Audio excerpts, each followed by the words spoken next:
Agora, eu vou passar um vídeo para vocês.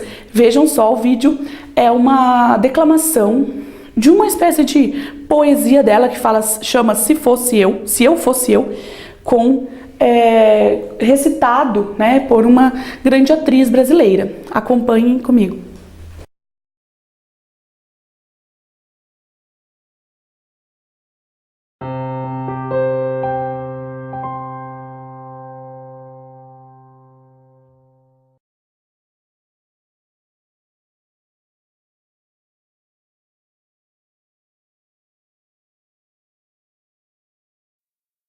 Quando eu não sei onde eu guardei um papel importante e a procura se revela inútil, eu me pergunto: se eu fosse eu, tivesse um papel importante para guardar, que lugar eu escolheria?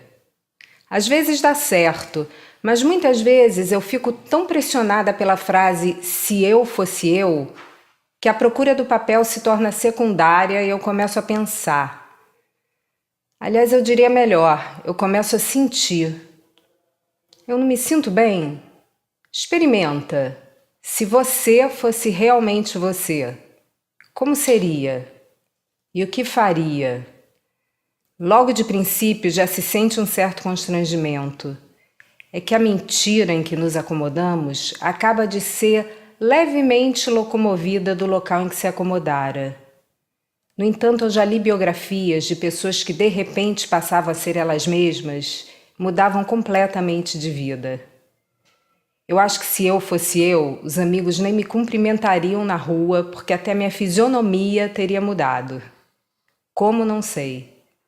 Metade das coisas que eu faria, se eu fosse eu não posso nem contar.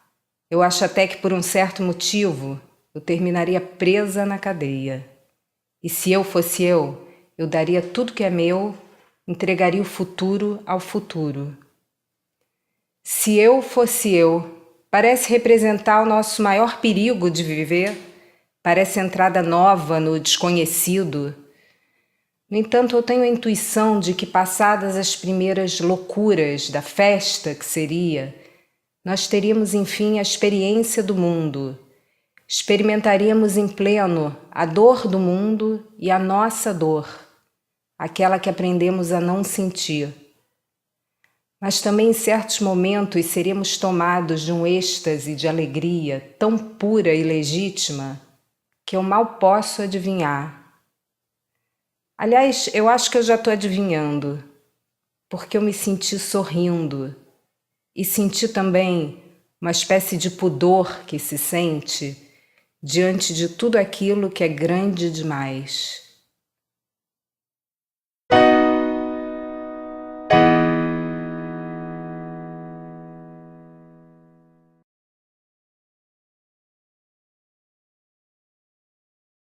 Então é isso, ó. O vídeo foi para mostrar que ela realmente escreveu em diversos gêneros literários, né? Nós iremos falar de contos e de romances, então, mas ela também escreveu poesia, uma espécie de crônica, algo assim, e é uma poesia muito interessante da Clarice, né?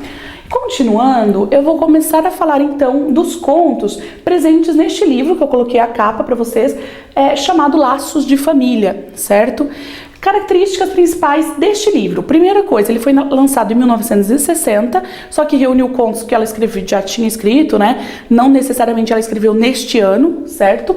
São 13 contos. Este livro ganhou o Prêmio Jabuti de Literatura, que é um principal prêmio brasileiro nesta área.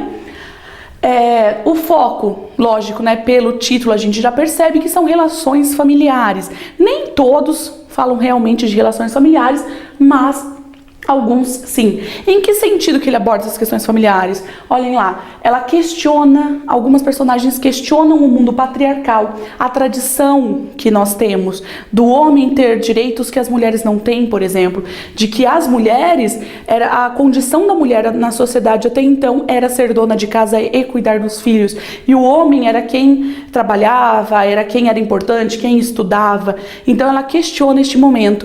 Não que as personagens delas pessoal, que consiga realmente ter uma grande subversão, não que no final elas vão realmente mudar de vida, não é isso, é o momento em que ela começa a questionar o padrão da sociedade, não necessariamente está mudando, certo? Outra coisa, como a gente sabe, conto, né?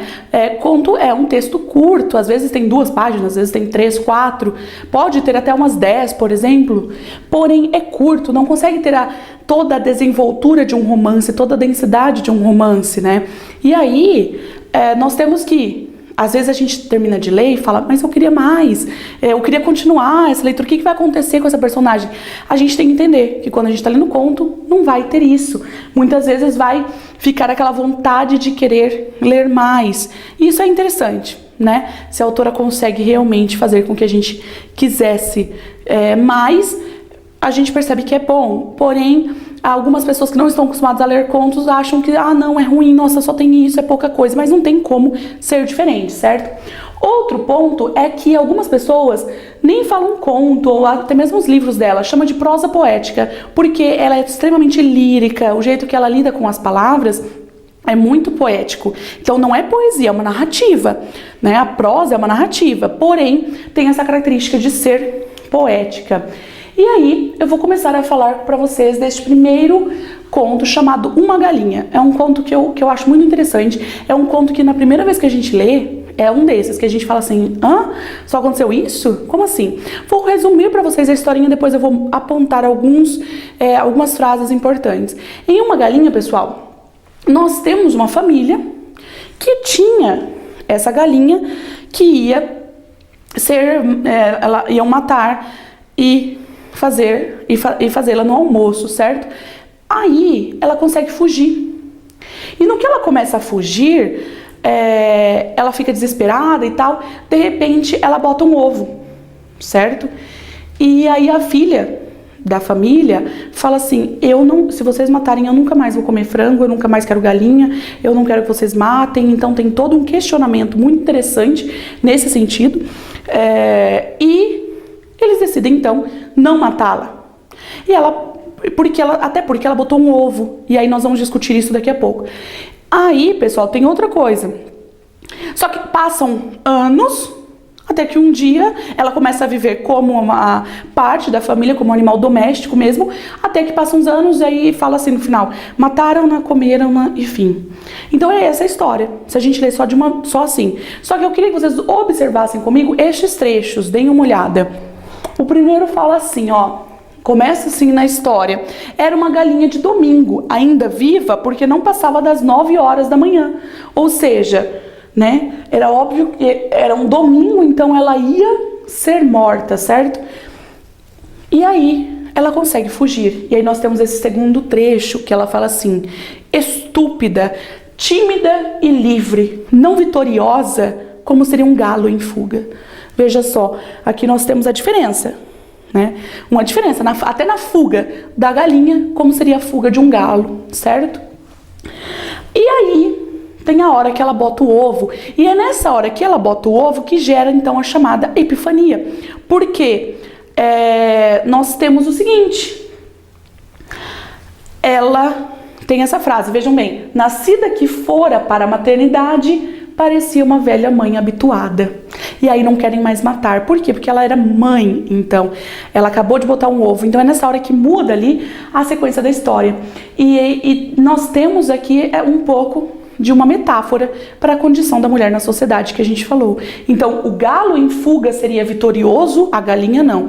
Outra coisa, nascida que fora para a maternidade, né? Porque seria o destino de toda mulher, por exemplo, principalmente até mesmo nos livros antigos, como a gente falou, os principais livros escritos no cânone literário brasileiro, o destino da mulher era o casamento. Então aqui há essa discussão, por isso que eu acho muito interessante este conto, porque não está falando só da condição do animal, como eu falei, mas também da condição da mulher. Depois a gente vai falar do conto Amor. Certo?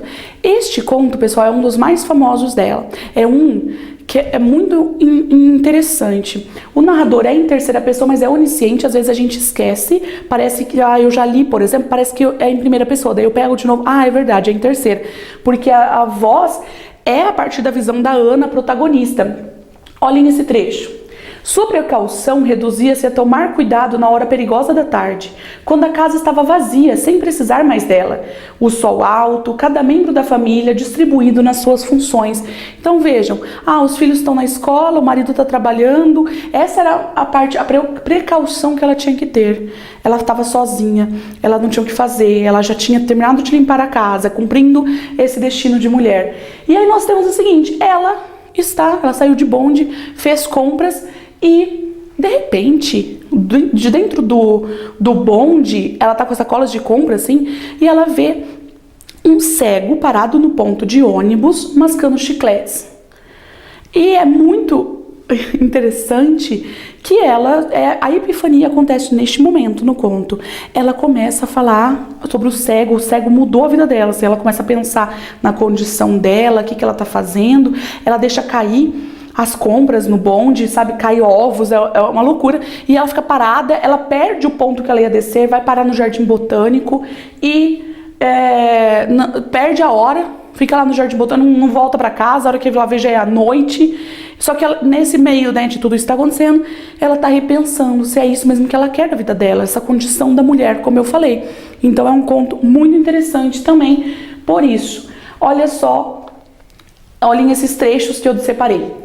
Com horror, descobria que pertencia à parte forte do mundo. E que nome se deveria dar à sua misericórdia violenta? Aí olha o que ela fala do cego. Um cego me levou ao pior de mim mesma, pensou espantada. Acabara-se a vertigem de bondade. Então veja, foi o cego que desencadeou pensamentos, e então por isso que é essa epifania. Foi um momento que é uma luz assim nela, ela não sei porquê, né? Ela olha pro cego mascando chiclete e ela fala, nossa, olha a vida, como que é, né, tal, tem um cego mascando chiclete. É muito louco essa parte mesmo, tá? Mas é isso, é a partir daí que ela começa a repensar na sua vida. E por fim, para finalizar essa parte dos contos, nós iremos falar deste que chama Feliz Aniversário. E é um conto, assim, que fala, esse é o que mais fala de relações familiares num geral, certo? E é muito triste, mas não triste, mas é muito, assim, faz a gente refletir muito sobre alguns pontos, que é o seguinte, é aniversário da dona Anitta, ela está fazendo 90 anos, ela mora com uma filha, a Zilda, mas os filhos nunca vão visitá-la. E aí, no dia do aniversário, todos se reúnem, certo? E ela percebe, né? Talvez os filhos pensam que não, mas ela percebe a hipocrisia que é o fato de eles só visitarem porque é aniversário. E vejam só alguns trechos que eu separei para vocês verem. A família foi pouco a pouco chegando. Os que vieram de Olaria estavam muito bem vestidos, porque a visita significaria ao mesmo tempo um passeio em Copacabana. Ou seja, ainda ia aproveitar, ia passar lá, temos que fazer essa obrigação de visitar minha mãe, né? E também tinha filhos, por exemplo, a minha avó e tal. E aí a gente vai aproveitar e passear depois, né? Vamos ficar lá rapidinho e depois passear. O rancor roncava em seu peito vazio. Olhou-os com cólera de velha. Pareciam ratos se acotovelando a sua família. Incoercível, virou a cabeça e com força insuspeita cuspiu no chão. Então, e assim a cena dela, ela está sentada na ponta ali da mesa, né, porque é aniversariante, os filhos chegando e sentando em volta, e é nesse momento então que nós temos a epifania também, porque ela começa a perceber. Ela olha com rancor, ela percebe a hipocrisia desses filhos que nunca visitam, mas acham que têm essa obrigação de visitar só porque é aniversário, mas nunca estão de fato preocupados e querendo vê-la, certo? Olhem só, daí tem depois também uns discursos hipócritas, né, do filho, ao falar assim, nem todos têm o privilégio e o orgulho de se reunirem em torno da mãe. Então, e ela fica sempre, eles falam isso, e ela fica vendo que é hipócrita mesmo, que eles não estão nem aí pra ela, até chegar um momento em que no final um deles tem a coragem de falar, até ano que vem, tá? Ou seja, é só mesmo porque é aniversário. Então ano que vem, no seu aniversário, a gente vê de novo. E o pior de tudo é que a hora que ele fala isso, um deles até ri. Acho que porque talvez pensa assim, ironiza, né? Será que ela vai estar viva? 90 anos já? Então, assim, é muito a hipocrisia familiar neste conto. A vida de aparências ali, né? Vou ali só porque tenho que ir, certo? Então é um conto assim muito triste e contado, não é contado por ela, mas é pelo ponto de vista dela, da Zilda, da aniversariante. Então é muito interessante, muito triste ao mesmo tempo ver este conto. E por fim nós iremos falar do